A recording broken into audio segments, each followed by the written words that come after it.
ഞാൻ ഒരു ഷോർട്സ് ഇട്ടുണ്ടായി. എന്തെന്നാന്ന് വെച്ച് കഴിഞ്ഞാൽ നിങ്ങൾ ഇങ്ങനത്തെ ഒരു ഫ്രണ്ട്സ് ഉണ്ടെങ്കിൽ സൂക്ഷിക്കുക എന്നൊക്കെ പറഞ്ഞ ഒരു ഷോർട്സും കാര്യങ്ങളൊക്കെ ഇട്ടുണ്ടായി.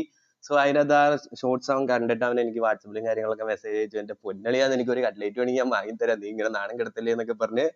സോ അത് ജസ്റ്റ് ഫണ്ണിന്റെ വീഡിയോ ആയിരുന്നു, അത് ഞങ്ങൾ ഫണ്ണും കാര്യങ്ങളൊക്കെ ആയിട്ട്. പിന്നെ അവൻ എനിക്ക് നമ്മുടെ വീഡിയോയിൽ വന്ന മിസ്റ്റേക്കും കാര്യങ്ങളൊക്കെ, ആ വീഡിയോയിലെ മിസ്റ്റേക്കും കാര്യങ്ങളൊക്കെ പുള്ളി എനിക്ക് പറഞ്ഞു തന്നു. സോ ഇത് പറഞ്ഞപ്പോഴാണെങ്കിൽ എനിക്ക് വേറൊരു കാര്യം ഓർമ്മ വന്നേ.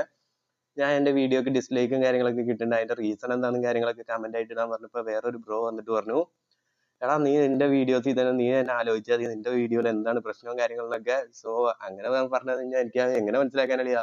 കാരണം ആ വീഡിയോയിൽ എനിക്ക് 10-14 ലൈക്കും കാര്യങ്ങളൊക്കെ കിട്ടുന്നുണ്ട്. അത് വലിയ ലൈക്കും കാര്യങ്ങളൊന്നും അല്ലായിരിക്കും, പക്ഷെ എനിക്കത് വലിയ ലൈക്കും കാര്യങ്ങളൊക്കെയാണ്. ഈ 10-14 പേര് ലൈക്ക് ചെയ്യും, ഒരാൾ ഡിസ്ലൈക്ക് ചെയ്യുമ്പോൾ ഞാൻ അതിന്റെ അത് എന്ത് മനസ്സിലാക്കാനാ. ഓരോരുത്തർക്കും ഓരോ ടേസ്റ്റും കാര്യങ്ങളൊക്കെ ആയിരിക്കും. പക്ഷെ അവര് പറയുകയാണെങ്കിൽ എനിക്ക് ആ വീഡിയോയിൽ അതിനകത്ത് നികത്താൻ എന്തെങ്കിലുമൊക്കെ ചെയ്യാൻ പറ്റും. അപ്പൊ സോ അതാണ് ഞാൻ അതിനകത്ത് ഉദ്ദേശിച്ചുള്ളൂ. എന്തായാലും ഇന്നത്തെ ഷോർട്സ് ഇത്രേ ഉള്ളൂ, വലിയ കാര്യമായിട്ട്